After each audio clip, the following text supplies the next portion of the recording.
Ignition sequence starts. 6, 5, 4, 3, 2, 1, 0. Liftoff. We have a liftoff.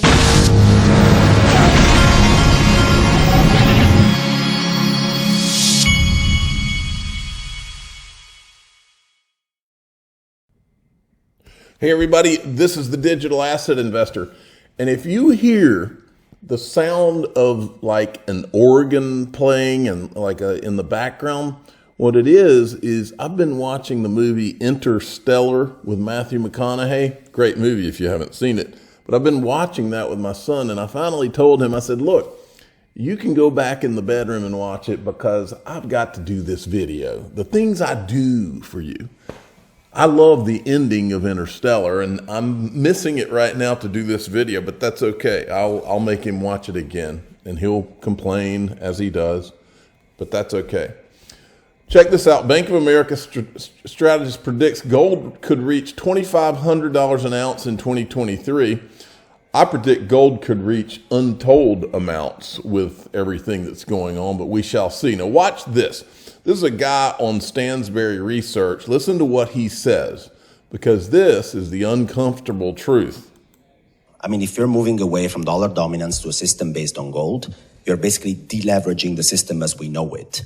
When you do a gold-based system, that is not anymore at the epicenter of the system, because if you do that, you're basically increasing leverage, you're creating fiat dollars. But if gold is there to serve as an anchor, at some point you can't do that anymore, because you can always convert your dollars at a fixed price to gold. If there are too many dollars, if there is too much debt, the system doesn't work anymore. A transition away from a debt-based system denominated in dollars to a gold system is not an easy, smooth transition. It basically comes with geopolitical tension. I mean, wars, tectonic shifts, nothing we hope for, let's say, as humanity. So people that are talking about de-dollarization are basically talking about deleveraging, pain, harsh situations. It's not a smooth transition.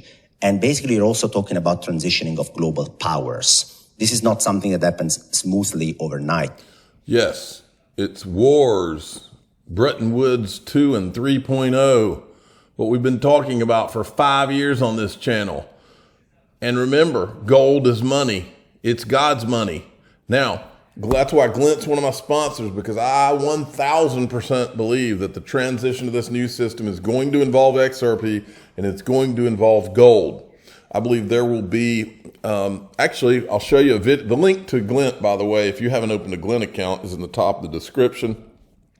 I buy physical gold and I buy Glint gold in my Glint account, because with that gold, I have a MasterCard debit card where I can spend the gold if I need to. Now, here's how I think gold comes into play. Watch this from David Schwartz.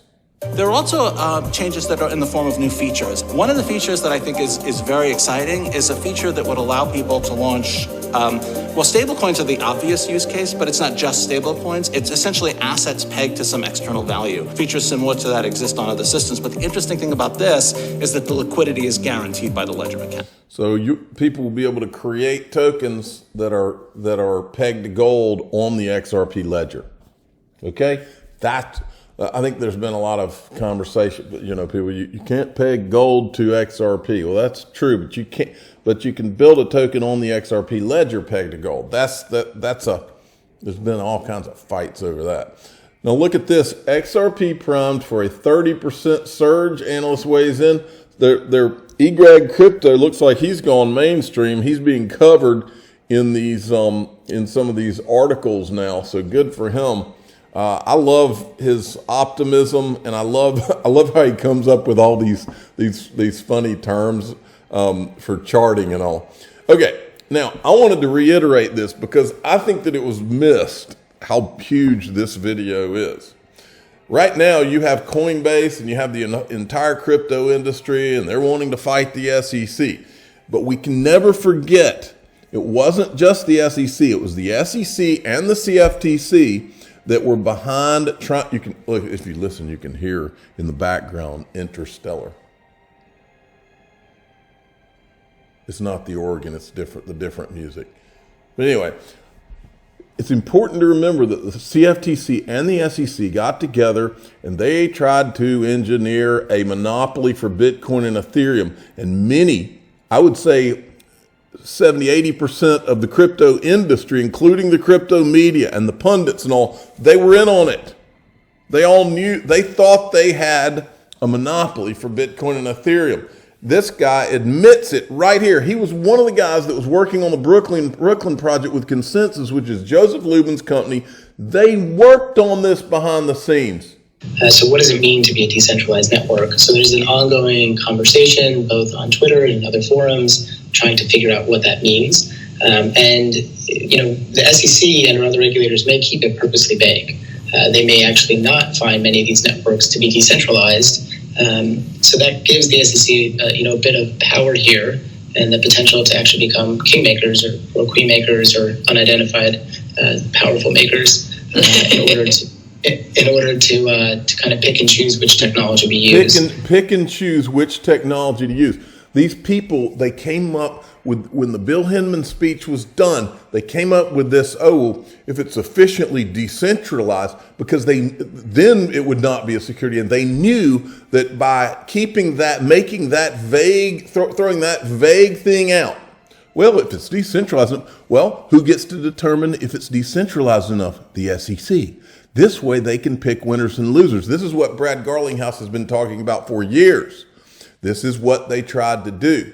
It wasn't until, and folks, write it down, without the XRP army, without what the XRP community army, whatever you want to call it, without what they did for the last 2 years while Coinbase and all these people ignored us, without what we did in exposing in front of Congress and copying all those congressmen in and all this stuff, if we had not exposed what they had done, they were going to proceed forward with Bitcoin and Ethereum, and all tokens in crypto would be built on Ethereum. And that's why you've got disguised whales, is because that's how they could pretend like it was decentralized and control it behind the scenes. And we exposed it. And that's the fact, Jack. And all these people, they will never, that's why nobody from the XRP community, hell, half of our channels are bigger than these people in Ethereum and Bitcoin land. But we're not invited to be on stage at Consensus and all of these things. And the reason we're not invited is because we've told the truth. And they don't want that truth to be out there. So don't forget that while we go through all of that. The truth doesn't get you on stage at Consensus. They might invite Brad Garlinghouse because he's the CEO of Ripple, but they're not going to have any influencers out there, any of the people. I wouldn't want to be on the stage anyway, but they're not going to have any of the people that are the adults in the room telling what actually has gone on. They're going to have people like Laura Shin, who has been carrying the narrative for them. And I think J.W. Verrett's one of the good guys. Laura Shin, not so much. She's the one that wrote the article on Chris Larson back in 2018 to try to put the focus on how rich he was. Remember that? She did that intentionally, and ever since then, she's been carrying the Bitcoin Ethereum narrative for these same people. Here, she says something that's not true. The Kraken settlement showed, as Representative Tom Emmer stated on Chain, that Gary Gensler is a bad faith regulator. No, correction. Ripple lawsuit showed that Gary Gensler was, not just Gary Gensler, but many including Jay Clayton, were bad faith regulators and did not have faithful allegiance to the law. Here it is. You could look at, say, for example, the Kraken settlement. There were some strategic choices in how they designed that custodial staking platform that increased the risk of Howey application. Sure. Particularly the guarantees of returns. The penalty for that, though, first of all, shouldn't be a $30 million penalty when there's no fraud. Those are penalties you reserve for fraudulent activity. This was a non-registration settlement. Usually in normal securities law world, pre-Gensler, a settlement or a case involving non-registration, the result is maybe a small fine and then you register, right? That wasn't the case with the Kraken settlement. They weren't allowed to register. The settlement said, pay a huge fine and shut this whole thing down and don't do it anymore. That's incredible overreach to me. I think if they'd have told Kraken, spend $30 million developing a registration system for staking, they'd have done it. But that was not what the SEC wanted. And I think that's not what you expect from a good faith regulator. If you enjoyed this clip, I'll show you something here. Look at I'm just illustrating the point. Laura Shin, now this is a woman who is a Forbes contributor. She's been propped up about as much as a crypto influencer can be propped up. I'm nothing but some guy in Georgia that started a channel. There's a reason that I have more followers than Laura Shin. I have never received a penny from any of these people to prop me up. I've never gotten anything. It's all been born of, and I'm not even talking about myself here. It's not just me. There's several XRP influencers that are bigger than that. My point is that a funny thing happens when you just tell it like it is and you tell the truth. People are drawn to the truth. They know that when they're being, and excuse the French, they know when they're being bullshitted. And these people, this whole Bitcoin, Ethereum narrative for the last however many years was BS. And they all know it. And they've all been carrying a narrative. And I'm sorry, don't mean to rant on this Saturday, but that's the fact, Jack, and it just is. I guess what I'm triggered about the last 2 or 3 days about all this is I know how hard that the John Deatons and all of us have worked out here to expose the truth, and to watch these people now show up to the party and act like they're, we're going to fight and all this. They didn't lift a finger to help Ripple and to help the XRP community over the last 2 or 3 years. They didn't lift a finger because they didn't think that they would be gone after. The only reason they're doing anything is because now they feel like their Bitcoin and Ethereum, their precious Bitcoin and Ethereum are threatened. They ought to be ashamed of themselves, but these people are too arrogant for shame. All right, I'm done. Stuart Alderati, if the SEC ran animal control, and then Gary Gensler did one of his crappy canned videos yesterday, the disingenuous, crappy videos, and John Deaton calls him out. He says, hey, Gary, SEC enforcement director, how about you cite a single case in 76 years since Howey was decided that says, one, the underlying asset used in an investment contract is itself a security. Two, a subsequent sales, secondary sales of an investment contract are also securities because of the first sale.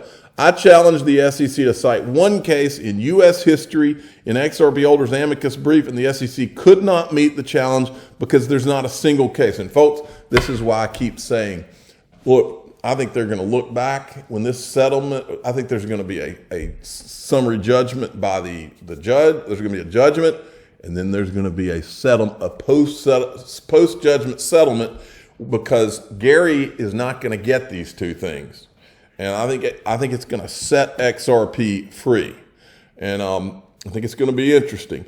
Okay, here's this Raquel. I always think of Raquel Welch when I see that name. That was a big movie star back in the day. Last day at Consensus, finally seeing the Ripple booth. Come swing by. Here's a Ripple booth. Check that out. Man, you know what that reminds me of when I see that? May 5th, folks. Can't wait till May 5th. All right, moving along. Monica Long, despite the absolute mania in the financial markets in Q1, crypto remains resilient. What a quarter for XRP on-chain exchange volumes. Check out our quarterly markets report for data on Ripple's XRP purchases, XRPL, technical updates, and more. And then we've got this. Confident Patrick McHenry predicting the U.S. House will produce digital assets legislation within 2 months. He said his House Financial Services Committee will have joint hearings with House AG in May on such a bill. I want to bring something else to your attention. Notice how quiet Cynthia Loomis is and her Gillibrand friend. Both of them were Bitcoin Ethereum people. Both of them were having meetings with Gary Gensler when they were working on their legislation. Notice how quiet they are recently.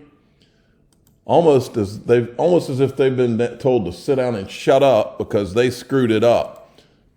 Over the next 2 months is report a bill out. Let me restate that. They didn't screw it up. Maybe they've been told to sit down and shut up because they were in bed with the bad guys such as Gary Gensler. The capital raising piece for digital assets all the way through how a product can go from a securities regime to a commodities regime, and also at the same time preserve our right around products that are neither neatly into a securities or commodities regime, and the ability for people to exchange those things. So those are the two pieces of news: the joint hearing, and then our time frame. And our time frame is a purposeful one to get fast action out of our committees. We've worked on it. We've worked on these matters for months, and in fact years, in coming together with policy. But we're going to have public hearings for the next couple of months and build out a bill that deal out of the Ag Committee, now the Financial Services Committee, that does what is necessary for bringing clarity to digital assets. Okay, and then finally, I just wanted to show you this. These guys are now, the whole industry is going after Gary Gensler with all that they have. We sure wish we could have had their help back then, but I guess better late than never. I'm the digital asset investor. I'm not an investment advisor. This is for entertainment purposes only. Please subscribe, hit the like button, tell your friends and family that all these people all of a sudden want to go after poor Gary Gensler. Thanks for listening.